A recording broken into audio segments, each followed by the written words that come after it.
특허를 출원할지 말지를 먼저 결정을 해야 되는데요. 특허라는 것이 출원을 하면 모든 것이 공개가 되거든요. 반대적인 개념이 노하우라는 개념이 있는데요. 대표적인 예로 코카콜라의 배합 비율, 레시피? 레시피 이런 것들이 있어요. 코카콜라는 몇십 년 동안 지났지만 아직까지도 그 배합 비율을 아무도 모른다고 하잖아요. 근데 처음에는 지식재산 특허를 신경 쓰기 전에 먼저 상표는 무조건 하라고 좀 말씀을 드리고 있어요. 전에 흑종원 선생님께서도 네. 이제 상표는 아이의 출생 등록이라고 하는 것처럼 이제 비유할 만큼 되게 중요하거든요. 억울해요. 이렇게 하면 안 돼요. 억울해요. 사실 그것도 대단한 좋은 전략이에요. 여러분 안녕하세요. 김인순입니다. 대기업과 스타트업 간 기술 분쟁은 어제 오늘 일이 아닌데요. 특히 대기업과 스타트업 간 오픈 이노베이션이 늘어나면서 이 과정에서 기술 분쟁이 많이 발생하고 있는데요. 오늘은 비즈니스의 핵심을 지키는 특허와 관련된 이야기를 해보려고 합니다. 이창민 IP링크 파트너스 변리사님 모셨습니다. 안녕하세요. 안녕하세요. 변리사 시험이 정말 어렵다던데. 네, 저 어려웠어요. 저도 한 4년 걸린 것 같아요. 공부를 네. 한 4년 정도 했습니다. 네. 그렇게 어려운 변리사를 통과하셨는데, 특허는 기업의 이제 핵심 경쟁력 중 하나인 걸 다들 알고는 있어요. 네. 그런데 아주 원초적인 질문인데요. 어떤 것을 특허로 등록해야 할까요? 특허는 다양한 게 특허가 될 수 있어요. 그냥 기본적으로는 특허는 기술을 보호한다고 생각하시면 돼요. 특허가 될 수 있는 건 다양한 형태의 특허가 가능해요. 뭐 예를 들어서 제품 같은 경우 기구가 이제 기구적인 구조가 특허가 될 수도 있고요. 아니면 소프트웨어가 특허가 될 수도 있고, 그리고 화장품도 특허가 될 수 있고, 그런 특허 형태는 다양하게 될 수가 있는데, 보통 이제 특허라고 하시면 특허가 등록받기 위해서는 신규성이나 진보성이라는 조건을 만족해야 되는, 그래야 특허가 등록된다고 알고 있는데, 말 자체가 어려워요. 이게 신규성, 진보성이라는 어려워요. 게 법적 용어잖아요. 네네. 그래서 조금 어려운데, 이걸 조금 쉽게 풀면 신규성은 뭐냐면 그냥 그 우리가 발명 자체가 새로운 거, 그러니까 기존에 있던 것과 동일하지 않다가 신규성이고요. 진보성은 기존에 있던 기술과 유사하지 않는 게 진보성이 있는 거예요. 풀어 설명하면 기존에 있는 기술과 동일하지 않고 유사하지 않은 기술에 대해서 특허가 주어지는 거죠. 설명을 들어도 어려워요. 신규성과 진보성이 있다. 이렇게 얘기를 하셨는데, 특허를 출원하다 보면 우리 회사 사실 핵심 기술이 노출되지 않을까? 약간 이런 우려도 있거든요.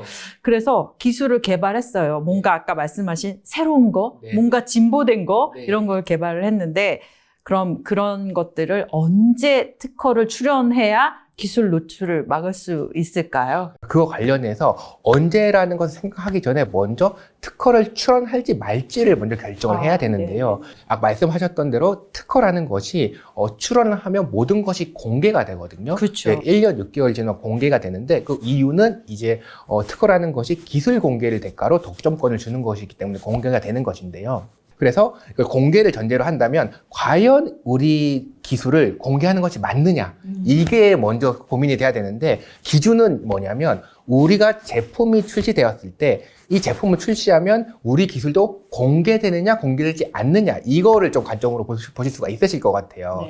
예를 들어서 우리의 기술이 어떤 기구적인 구조다. 그러면 제품을 출시하면 어떤 경쟁사가 우리의 제품을 사가지고 걔를 분해를 해보면 안에 어떤 기구적인 구조가 있고 어떻게 이제 메커니즘이 되어 있는지 다 볼 수가 있잖아요. 그러니까 이런 경우에는 당연히 특허 출원을 하셔야 되는 거고요. 그리고 또 다른 예가 예를 들어 사용자 인터페이스도 특허가 될 수 있거든요.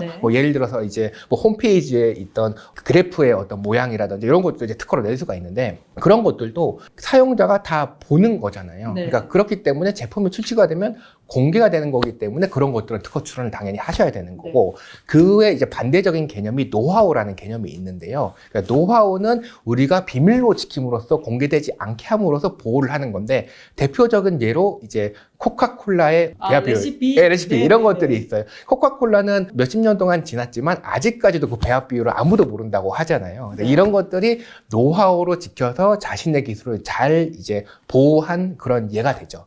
특허는 등록을 받더라도 권리 기한이 20년이기 때문에 제한이 있어요. 근데 노하우는 자신이 잘 보호만 하면은 평생 이제 영구적으로 이렇게 즐길 수 있는 게 있는데 또 한 가지 또 이제 좀 고려할 건 뭐냐면 항상 이 사람이 문제거든요. 그렇죠. 왜냐하면 아시다시피 이게 기업을 하시다 보면 이직하는 사람들이 생기게 되고 그렇기 때문에는 노하우로 지키더라도 이게 좀 유출될 가능성이 좀 높고 이렇기 때문에 사실 현실적으로는 특허와 노하우를 좀 병행적으로 가져가는 게 맞다. 그렇게 해야지 어떤 특허로서 보호할 건 특허로서 보호하고 노하우로 보호할 건 노하우로 보호하고 이렇게 네, 가져가는 게 좀 맞을 것 같아요. 네, 그래서 신당동 떡볶이집 할머니가 네. 며느리에게도 안 가르쳐 준다는 그렇죠, 그렇죠. 노하우, 그렇죠. 그 양념의 네, 노하우 네, 그런 네. 것들을 근데 그거를 이제 어쨌든 누군가 옆에서 점원이 보고 또 그러니까.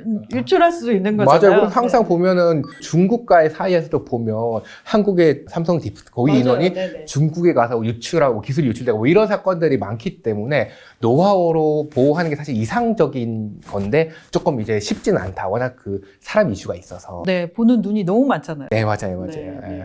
또, 그리고 또 추가로 아까 말씀 주셨다시피 이제 언제 특허출을 하면 되냐. 네네. 근데 이거 관련해서 제가 할 말이 있는데요. 특허라는 것이 일단 기본적으로 제품이 되지 않아도 특허 주소를 할 수는 있어요. 네.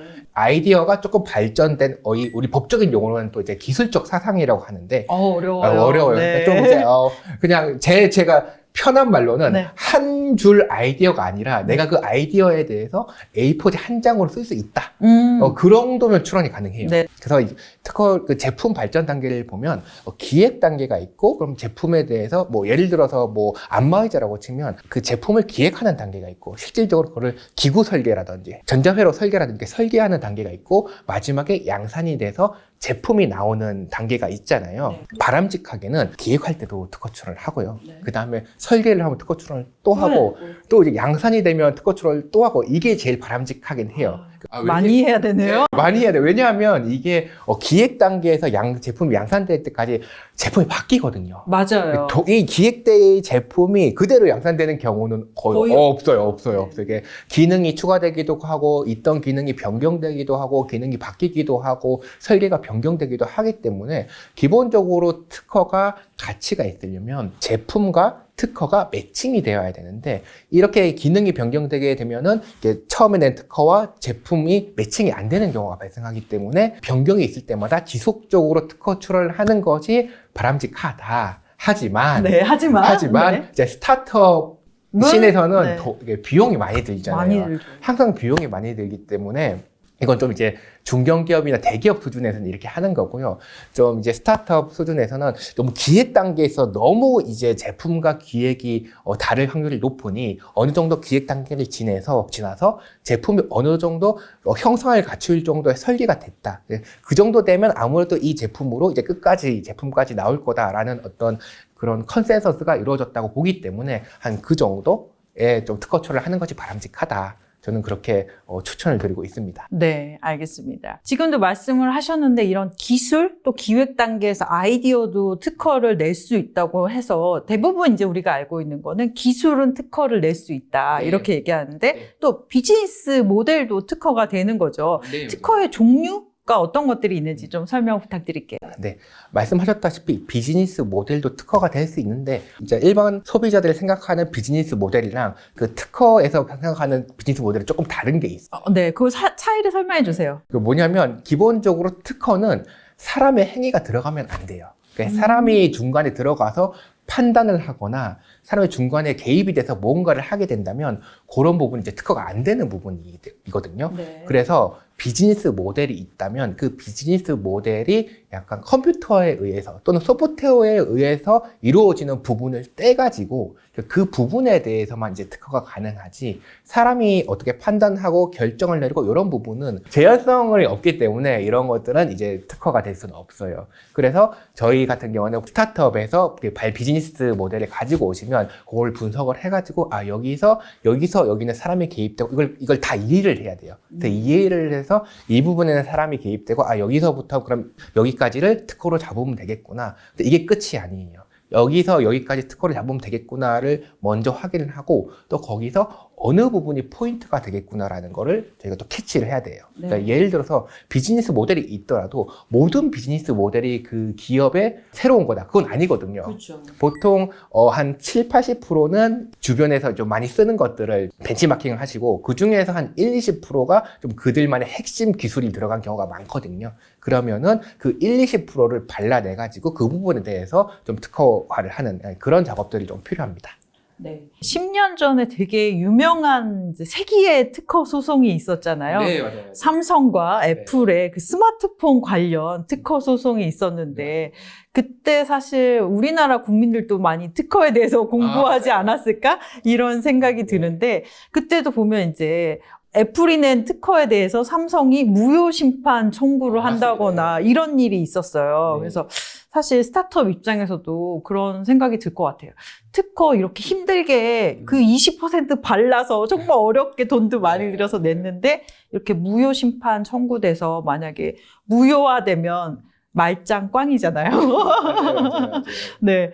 그렇게 되면 어떻게 되나요?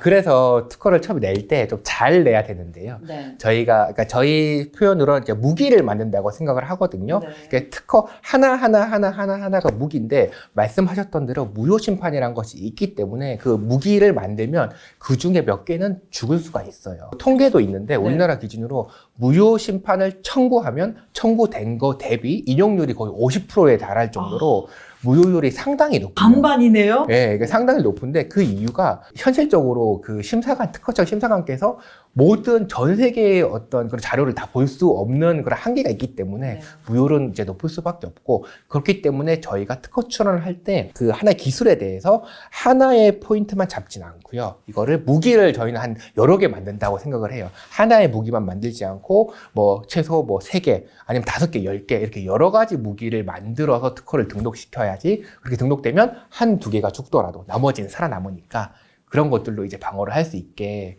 그렇게 해야 되는데, 근데 이거를 잘 하려면 사실 그 특허 낼 때 과정이 되게 중요하거든요. 네. 이게 특허를 변리사만 낸다고 그 무기가 잘 만들어지진 않고요. 네. 왜냐하면 변리사는 그 기술을 이해는 하지만 기술의 전문가는 아니기 때문에 그 기술의 전문가와 변리사가 소통을 해가지고 그거를 만들어야지 좀 이제 정말 쓸모 있고 좋은 무기가 완성된다. 좀 그렇게 저는 생각할 수 있을 것 같아요. 그럼 사내에 기술을 정말 잘 아는 사람하고 네네. 변리사님하고 정말 소통을 잘 해야 되겠네요. 맞아요. 정말 날카로운 네. 무기를 만들기 위해서. 네, 맞습니다. 이게 소통이 정말 중요해요.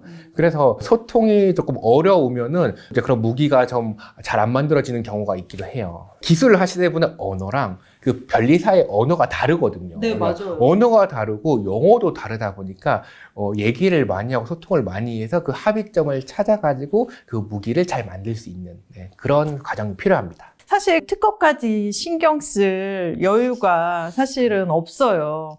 근데 스타트업 특허까지 신경을 써야 하나요? 특허를 이제 내야 하나는 어떤 질문보다는 저는 이 질문이 먼저라고 생각해요. 과연 특허가 기업에 도움이 되는가? 사실 말씀하셨던 대로 스타트업은 조금 이제 초기에는 힘들잖아요. 네. 근데 특허라는 것이 사실 적은 비용이 드는 건 아니에요. 좀 적지 않은 비용이 들기 때문에 과연 이 스타트업이 그렇게 투자를 할 만큼 특허가 필요한가를 먼저 생각해야 되는데, 기본적으로 생각을 해보면 유통업이다. 그럼 이제 물건을 가져와가지고 팔 때는 사실 기술보다는 브랜딩이라든지 아니면 마케팅이라든지 이런 쪽이 더 중요하잖아요. 그렇게 되면은 사실 특허가 필요할까? 이런 고민이 있을 수 있을 것 같고요.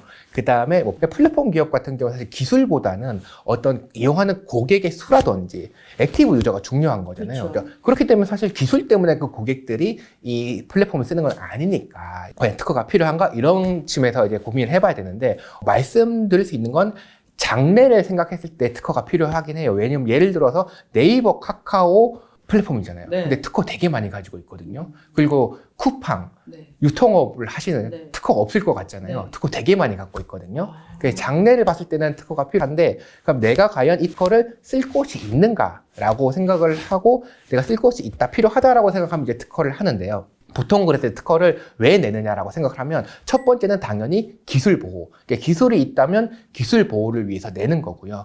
또 한 가지는 이제 자신의 기술력을 보여주기 위해서 내긴 해요. 네. 뭐 예를 들어서 우리가 스타트업이 기술이 있다라고 말을 하는데 특허가 없다.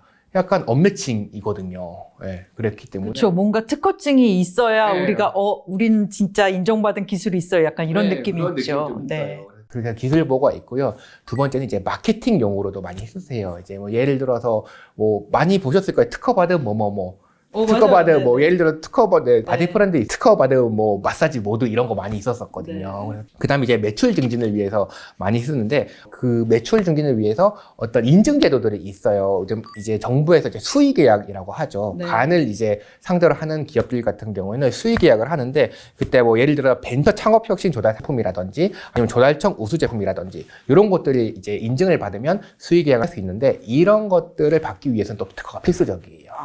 네. 그러니까 정부의 인증을 받기 위해서 특허를 반드시 제출해야 되는군요. 네. 자금 조달을 위해서도 이제 특허를 많이 쓰는데요. 뭐 예를 들어 기술 보증 기금이라든지 신용 보증 기금이라든지 이런 데서 특허를 기반으로 해서 보증을 해주는 제도가 있고요. 또 시중 은행에서는 IP 담보 대출이라고 해서 이게 좀 이제 정부에서 밀고 있는 정책들이거든요. 지적재산권을 담보로 대출도 해주는군요. 네. 사실 스타트업의 무기는 새로운 기술. 이 새로운 기술을 앞으로 뻗어나갈 건데, 그럼 기술을 좀 담보를 해서 이제 그 자금도 확보를 해야 되지 않냐. 이런 어떤 사회적인 논의가 있어서 정부에서 그럼 드라이버를 걸어서 그러면 이제 기술력을 평가한 기준이 애매하니 IP 같은 걸 평가를 해서 이제 담보로 해서 이제 그 금융을 해주는 그런 제도가 또 있고요.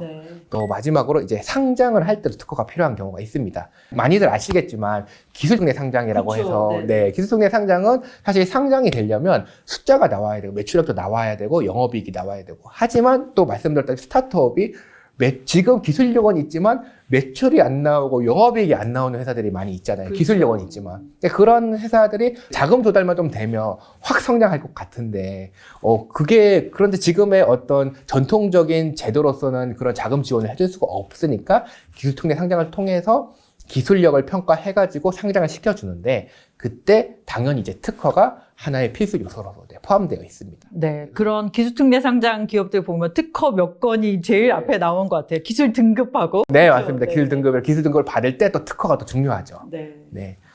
모든 게 다 연결되어 있기 때문에 받기는 받아야 되겠네요. 맞습니다. 네. 연결되어 있기 때문에 사실 뭐 초기에는 좀 자금적인 부담이 있어서 뭐 조금 이제 어려울 수는 있지만 장기적으로 봤을 때 언젠가 특허는 받아야 된다라고 생각하시면 될 것 같아요. 그런 스타트업은 사실 투자 유치나 또 인수합병 같은 것들을 할 때도 기술이나 비즈니스 모델에 대해서 이제 서로 많이 이렇게 공개를 하게 되잖아요. 사실 이런 과정 속에서 이제 지적재산권을 노출하고 침해당했다고 주장하기도 하고 이런 사례들이 많이 요즘에 나타나고 있었어요. 또 이제 아까 말씀드렸듯이 오픈 이노베이션, 대기업과 스타트업, 중소기업 간 서로 같이 협력해서 혁신하는 사례들이 많다 보니까 근데 이런 분쟁이 발생할 때 그러면 어떤 조치를 해야 되나요? 이런 분쟁 발생 시에도 이제 변리사님이 역할을 하시는 거죠? 네, 그럼요. 분쟁 발생이 하고 조치를 취하는 건 조금 늦을 것 같고요. 그렇죠. 일단 사전 단계에서 지식재산권의 확보가 좀 중요할 것 같아요. 아까 사실 기본적으로 지식재산권이라고 하면 특허, 상표, 디자인, 저작권이 있는데 그 중에서 기본적으로 이제 상표는 당연한 거고 디자인과 특허에 대해서 조금 이제 관심을 기울이고 기존에 확보가 있어야지 나중에 어떤 저희가 싸울 수 있는 무기가 있는 거고요. 무기가 없는데 싸울 수는 없잖아요. 억울해요. 이렇게 하면 안 돼요. 억울해요로 사실 그것도 이제 사실 대단한 좋은 전략이에요. 사실 지식재산권, 뭐 디자인권, 특허권을 확보를 해놓는 건 당연히 중요하고요. 그 다음 과정에서 이제 그런 어떤 기업과 소통을 하실 때 그런 증거 자료들을 좀 남겨놓는 게 또 중요해요. 그리고 소송에서는 증거로서 싸우기 때문에 내가 증거가 있냐 없냐가 되게 그 소송의 큰 역할을 미치거든요. 기본적으로 소송은 오래 걸려요, 사실은. 그렇죠. 비용도 많이 들고. 스타트업이 그걸 감내하기가 너무 어려워요. 언론을 좀 활용하는 방법도 좋다. 저는 좀 그렇게 생각을 합니다. 억울해요. 알려주세요. 억울해요. 알려주세요라는 건 이제 좀 너무 감정에 호소하는 것 같은 부분인 건데, 하지만 정당하게 우리 이렇게 증거가 있습니다. 우리 이렇게 증거가 있고, 우리는 이렇게 협업을 했고, 이런데 우리랑 똑같은 제품이 나왔고, 이거 누가 봐도 이건 똑같은 거고, 베꼈을 거라는 아직 판단은 받지 못했지만, 심리적 정황상 이거는 가능성이 있다는 정도의 어떤 그런 정도의 이슈 제기가 있으면 사실 특히나 대기업 같은 경우에는 아시다시피 평판이 되게 중요해요. 그렇죠. 평판이 중요하고 특히 대기업 담당자, 제가 그래도 이제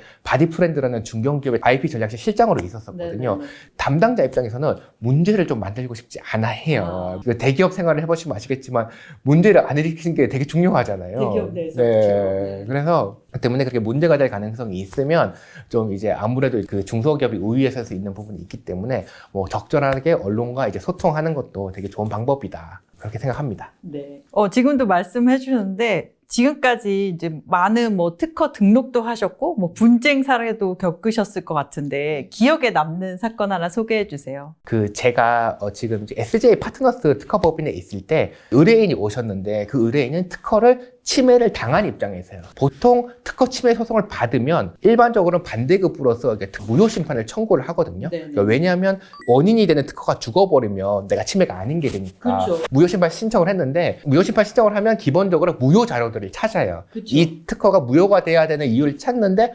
다른 사무소에 맡겨서 했는데 그걸 못 찾은 거예요. 그 심지어 상대편 특허권자의 대리인이 국내에 그 누구나 이름 아는 대형 로펌이었던 거예요. 네. 그렇게 해서 거의 소송이 질 뻔한 상황에서 저희를 이제 찾아오셔가지고 저희가 이제 무효 심판부터 다시 맡게 됐는데 그 무효 자료를 제가 찾은 거예요. 오, 네, 유레카. 네, 유레카. 그래서 제가 이제 그 석사 논문을 찾았는데, 무효 자료로 성립이 되려면 그 특허권의 특허 출원일보다 그 무효 자료가 공개된 날짜가 빨라야 되거든요. 그렇겠죠, 네. 당연히. 그런데 그 논문에는 공개된 날짜가 적혀 있진 않은 거예요. 논문 공개 날짜가 안 적혀 있는 거예요? 네, 보통 이제 논문에는 뭐 몇 월, 뭐 이렇게. 몇 월까지만. 네, 몇 월까지만 적혀 있고. 며칠이 중요한 네, 거예요? 이게 이런 일자까지 중요한데, 이게 안 적혀 있는 거예요. 그래가지고 그때 당시 한밭대학교 논문이었는데 그래서 제가 그 다음날 제가 한밭에 전화를 해가지고 네, 이런 논문이 있는데 이거 혹시 공지를 확인해 줄 수 있나요? 라고 물어봤더니 공지를 확인해 주셨어요. 네. 딱 봤는데 그 공지일이 딱 한 달 빠른 거예요. 한 달. 특허 등록일보다? 특허 출원일보다 공개일이 딱 한 달 빠른 거. 근데 한 달이면 이게 정말 짧은 시간이거든요. 그렇죠. 그래가지고 정말 아슬아슬하게 공개가 빨라가지고 특허를 무효시키고 그래서 그 소송을 저희가 이겼어요. 예, 그래 그게 저는 그 한 달이라는 그게 정말 제가 찾은 무효 자료 중에서 가장 짧은 어떤 기간이었거든요. 네. 그래서 그 사건이 좀 기억에 많이 남아요. 네. 한 달의 차이를 찾아낸 엄청난 사건이었네요. 네, 그 대형 로펌에서는 되게 당황스러웠겠습니다. 그 대형 로펌에서 승승장구하고 이기고 있다가 그 무효 자료가 나옴으로써 졌죠.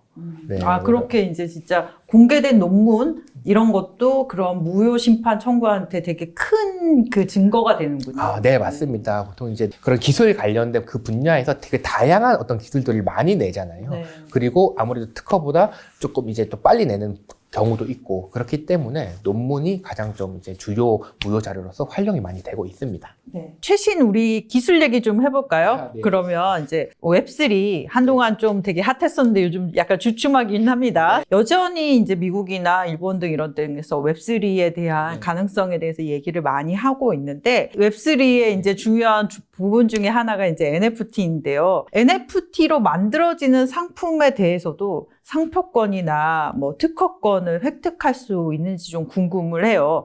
사실 NFT가 이렇게 마구 복제가 또 가능하잖아요. 네. 그게 정말 궁금하더라고요. 메타버스나 이제 NFT 같은 건 이제 가상 상품이라고 하는데요. 최근에 이제 특허청에서 그 가상 상품을 이제 지정 상품으로 추가를 하는 어떤 제도 정비를 했어요. 그래서 이제 그런 가상 상품에 대해서도 이제 당연히 이제 상표권은 확보를 할 수 있는 거고요. 근데 논란의 거리는 뭐냐면 일단 기본적으로 상표는 동일 유사한 상품에만 권리가 미쳐요. 뭐 예를 들어서 제가 뭐 신발에 대해서 상표를 등록받았다. 그러면 신발과 동일 유사한 상품에 대해서만 그 이제 상표권의 권리가 미치는데 과연 그러면 실제 신발이랑 그 메타버스의 신발이랑 유사한 상품으로 볼 건가 아닌가. 그러네요. 기존에 내가 신발에 대해서 권리를 가지고 있었는데 아직 가상 상품에 대해서는 권리를 가지지 않았어요. 근데 이거를 당연히 가상 상품의 신발까지 그 권리를 확대 해석을 해서 권리를 있다고 볼 것인가 아닌 것인가 이거에 대해서 지금 논란이 좀 있습니다. 이게 왜냐하면 아직까지 판례가 없거든요. 이게 아무래도 이게 이렇게 법이라는 것이 시대가 변하면은 그 법이 따라가 줘야 되는데, 아까 말씀하셨다시피 NFT 메타버스라는 게 사실 최근에 확 떴잖아요. 그렇죠. 최근에 확 뜨다 보니까 그걸 아직 법이 따라가지 못하는 상황이어서 거기에 대한 판례가 좀 이제 많이 나와야지 이게 좀 정립이 될 텐데, 아직까지 판례가 나온 상황은 아니고요. 좀 대표적인 예를 몇 개 소개시켜드리면, 최근에 이제 에르메스의 버킨백 관련해서 사건이 있었었어요. 네. 그러니까 에르메스의 버킨백 하면 유명하잖아요. 네, 엄청 비싼 백. 엄청 비싼 백. 누구나 이제 에르메스를 관심이 있는 사람이라면 버킨백 하면 그 디자인을 이거다라고 뭔지 알죠? 이렇게 딱 이렇게 네, 된 백. 네. 유명한 건데, 이게 그 미국에서 로스차일드라는 예술가가 네. 그 버킨백에 약간 가죽을 입힌 듯한 형상을 NFT로 발매를 한 거예요. 네. 근데 로스차일드라는 예술가는 에르메스와 협의를 맺진 않았어요. 네, 협의 없이 자신이 NFT를 발매를 한 거예요. 네. 당연히 에르메스는 이거 뭐냐, 이게 왜 네가 발매를 하냐. 에르메스가 그 NFT를 발매를 할 수도 있는 거잖아요. 그쵸. 네네. 그래가지고 에르메스가 로스차일드에 소송을 걸었어요. 네. 예, 그 상표권과 저작권 위원회 소송을 걸었는데 아직까지 그 판결이 안 나왔어요. 그러니까 소송 중이에요, 지금? 소송 네. 이런 것들이 이제 좀 판결이 나오고 결과가 나오면은 하나의 선례가 돼서 이제 그 후에는 아마 그렇게 해석이 될 건데, 또 다른 경우가 나이키와 스톡엑스라는 또 회사가 있는데, 네. 동일하게 스톡엑스가 그 나이키 신발 NFT를 또 만들어서 또 판매를 한 거예요. 네. 나이키 허가 없이. 나이키나 에르메스가 훨씬 유리할 것 같은 생각이 드는데. 그렇죠. 네네. 네. 그래서 저도 이제 개인적으로는 사실 말씀하셨다시피, 아니 굳이 버킨백 모형 할 이유가 없고 나이키 신발 모형 할 이유가 없는데 그걸 굳이 선택해서 한 거는 그 에르메스나 나이키의 어떤 그 유명함을 어느 정도 이용해 보려는 의도가 있다고 이거를 이해를 해야 되잖아요. 그렇죠. 네, 그렇기 때문에 저도 이거는 조금 아니라고 생각을 하고요. 근데 아까 말씀하신 어쨌든 에르메스가 갖고 있는 뭐 저작권이나 특허나 상표권은 이 물리적인 네. 가방에 네. 한정된 거라고 네. 보는 시각에서는 얘는 가상에 있는 거야. 얘는 실제로 가방이 아니야. 이렇게 할 수도 있잖아요, 사실. 네, 맞습니다. 이렇게 반대의 그런 논리가 있는 네, 거죠. 네, 네. 네. 그럼 정말 이 두 사건이 어떻게 처리되느냐에 따라서 NFT 시장의 그게 완전히 달라지겠네요. 맞습니다. 그래서 이 되게 관심도가 높아요. NFT 얘기하다 보니까 생성 AI가 갑자기 생각나는데요. 사실 뭐 요즘 미드전이라던가 네. 뭐 그 다양한 이제 구글에서도 이제 멀티모달 기반으로 이제 네. 그림을 네. 그려주고 이렇게 새로운 그 생성 AI로 된 뭔가 작품을 만들어주는 네. 게 많이 늘어났잖아요. 네. 사실 이런 것도 누구에게 권리가 있는지 네. 진짜 논란이 될 것 같아요. 일단은 그 말씀하셨던 대로 지금 그건 이제 저작권 관련된 그쵸. 논의가 지금 진행이 되고 있고요. 첫 번째 그 논의는 뭐냐면, 과연 그 생성형 AI가 저작권자가 될 수 있을 것인가가 논의가 있어요. 그렇죠. 왜냐하면 저작권자는 사람이어야 된다는 게 제일 전통적인 논리였거든요. 왜냐하면 저작권이라는 건 어떤 창작성에 대한 거니까 사람이어야 된다는 거였는데, 그거를 이제 생성형 AI가 이제 만들기 시작했으니까 과연 저작권자로 볼 수 있을 것인가라고 해서 지금 이제 아직 판결이 나진 않았지만 대부분의 어떤 사례는 저작권자가 될 수 없다라는 지금 논의가 네. 흘러가고 있어요. 그래서 저작권 될 수 없다고 논의고, 두 번째는 말씀하셨던 대로 이거를 저작권자가 누구일 것인가 라고 봤을 때 이거는 아직까지 논의가 좀 진행되고 있어요. 그러니까 프롬프트를 넣어서 네. 산출해냈는데 그럼 내가 프롬프트를 넣은 사람이 저작권자가 될 네. 수도 있는. 그렇게 될 가능성이 높죠. 네. 아무래도 그 프롬프트라는 게 아무거나 적어서 그런 결과물이 나오는 건 아니니까. 네. 근데 그 프롬프트를 넣은 사람이 이제 저작권자가 될 수가 있는데, 과연 거기에 그 생성형 AI의 포션이 있는 건가? 왜냐면 저작권자는 프롬프트를 넣은 거고, 근데 그걸 실제로 만들어준 애는 생성형 AI인 거잖아요. 네. 근데 이거는 생성형 AI의 포션도 있는 거라고 봐야 되나? 이런 지금 논의가 지금 활발하고 되어 있는데, 사실은 저 생성형 AI를 이 저작권자로 볼 수 없다는 것이 조금 이제 대세적이긴 해요. 네. 왜냐면 그쪽의 논리는 뭐냐면, 이걸 단순히 조합한 거다. 기존에 있던 걸 조합한 거지. 그리고 이제 생성형 AI라는 것이 알고리즘적으로 자기가 창작한 게 아니라 기존에 있던 어떤 다양한 데이터들을 제가 모아가지고 그런 것을 조합해서 새로운 어떤 걸 내놓는 건데, 그 조합을 한 것뿐인데 그거를 저작 활동으로 봐야 되나? 라는 그런 입장이 있는 반면, 아니 그 조합한 것도 창작 활동으로 봐야 되지 않나? 라는 입장도 있어서 그거는 좀 이제 논의가 계속 진행되고 있는데 어쨌든 대세는 생성형 AI는 저작권자로 볼 수 없다라는 게 대세이고요. 근데 최근에 이제 중국에서 조금 이제 좀 변론적인 어떤 좀 저작권으로 볼 수 있다는 그런 또 이제 또 그런 판결이 있기도 했었어요. 네. 각 글로벌 세계에서 다 다른 또 이제 판결이 나올 수도 있겠네요. 한국이랑 지금 유럽이랑 미국이랑은 다 이제 저작권자로 볼 수 없다는 판례가 하나둘씩 나오고 있는데 중국에서 갑자기 저작권을 볼 수 있다는 판례가 나와서 사실은 아까 그 대세는 그래서 저작권을 볼 수 없다는 게 대세다. 네. 하지만 완전히 정립된 건 아니고 아직까지도 그래. 아까 말씀드렸다시피 계속 그 기술들이 계속 발전이 되면서 법 제도가 따라가야 되는데 법 제도가 따라가는 데는 좀 시간이 걸린다. 그렇죠. 네, 그렇게 생각해 주시면 될 것 같아요. 이제 미국 같은 경우는 이제 소송을 통해서 네. 해결되고 이 판례를 기반으로 이제 시장에 자리매김하는 경우가 많잖아요. 네, 맞습니다. 네. 한두 개의 판례가 아니라 그런 판례들이 계속 쌓이게 그 법리가 정립이 되는 그런 과정이 조금 필요합니다. 네, 스타트업들 새로운 기술도 나오고 생성 AI도 도입되고 막 이렇게 하고 있는데 지식 재산 전략 어떻게 추진해야 할까요? 사실 스타트업의 지식재산 전략은 기본적으로 사실 비용에 초점이 좀 맞춰져 있어요. 왜냐하면 대부분의 스타트업이 이제 비용이 조금 이제 한정적이다 보니까 처음에는 지식재산 그 특허를 신경 쓰기 전에 먼저 상표는 무조건 하라고 좀 말씀을 드리고 있어요. 왜냐하면 상표는 사실 비용이 저렴하기도 하고 또 예전에 혹시 예전에 백종원 선생님께서도 이제 상표는 이제 아이의 출생 등록이라고 하는 것처럼 이제 거의 비유할 만큼 되게 중요하거든요. 특히나 회사 명칭도 중요하지만 B2C 기업 같은 경우에는 그 브랜드 네임, 그 어떤 제품의 명칭이 제일 중요합니다. 왜냐하면 상표는 나중에 바꾸게 되면 소비자의 신뢰가 쌓인 뒤이기 때문에 너무 어려워요. 너무 어렵고 그 상표 분쟁이 생기게 되면 그 사업을 못할 수도 있기 때문에 하지만 거기에 비해서 상표를 확보하는 비용은 너무 저렴해요. 어느 정도 드나요? 요새는 특허청에서 셀프 상표도 가능할 정도로 그런 설명 자료도 배포를 하고 있고요. 셀프로도 가능한. 혼자서도 정말 일반 소비자들이, 고객들이 그냥 인터넷으로 찾아봐서 몇 시간만 공부를 하면 충분히 혼자서 간단하게 상표를 낼 수가 있어요. 그럼 여러 개를 내놔도 되겠네요. 그럼요. 여러 개를 내도 됩니다. 그렇기 때문에 상표가 제일 중요하고 특허는 아까 말씀드렸다시피 선택의 문제인데 하지만 우리 사업의 경쟁 우위가 기술력이다. 표방하거나 기술이 있는 기업들은 특허를 좀 선제적으로 조금 내야 할 필요가 있고요. 하지만 좀 비용이 타이트하니까 이런 경우는 또는 이제 그런 스타트업 사업 중에서 특허 비용을 빼서 조금 사용하는 그런 식으로 이제 출원을 조금 진행할 수 있을 것 같아요. 그리고 이제 추가적으로 분할 출원이라는 제도가 있어요.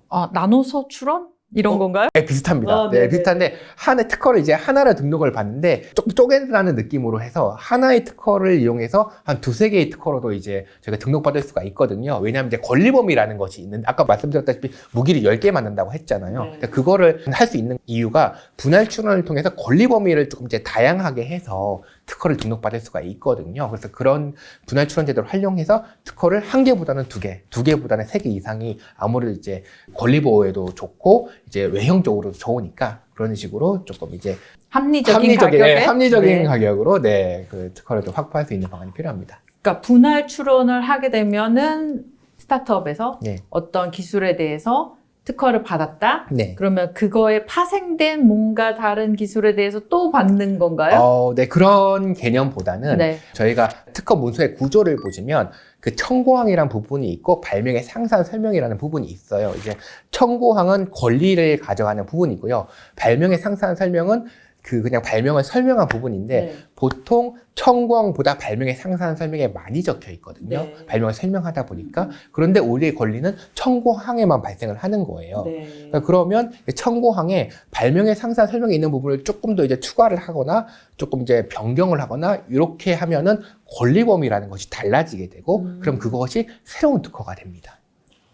내가 획득할 수 있는 권리를 좀 더 계속 늘리는 거죠. 그렇죠. 그래서 그걸 이제 파생된다기보다는 기존에 출원한 거에서 내가 미처 생각하지 못했던 그런 것들을 추가로 권리화 시킨다고 생각하시면 돼요. 근데 이걸 말씀드리는 이유는 보통 이제 특허 한 건 등록받으면 등록받았다 하고 끝났네. 끝났다고 생각을 하는 수가 있어서 특허를 등록받으면 그때부터가 시작이다. 예, 그때부터 분할 출원을 통해서 더 많은 특허를 또 등록받을 수 있다. 예. 나의 권리를 계속해서 늘려나갈 수 있는 네, 방법이네요. 맞습니다. 우리 회사에. 네. 아까 말씀드렸듯이 무기를 여러 개를 만들 수 있는 기회가 있다. 등록을 받더라도 분할 출원이라는 기회를 활용하셔서 특허들을 많이 확보할 수 있다. 네. 네. 그렇게 해서 이렇게 변리사님과 얘기하다 보니까 정말 특허의 다양한 세계에 대해서 알게 됐는데요. 되게 어려울 수도 있어요. 특허를 한마디로 이제 마지막으로 정리 한번 해주시죠. 네.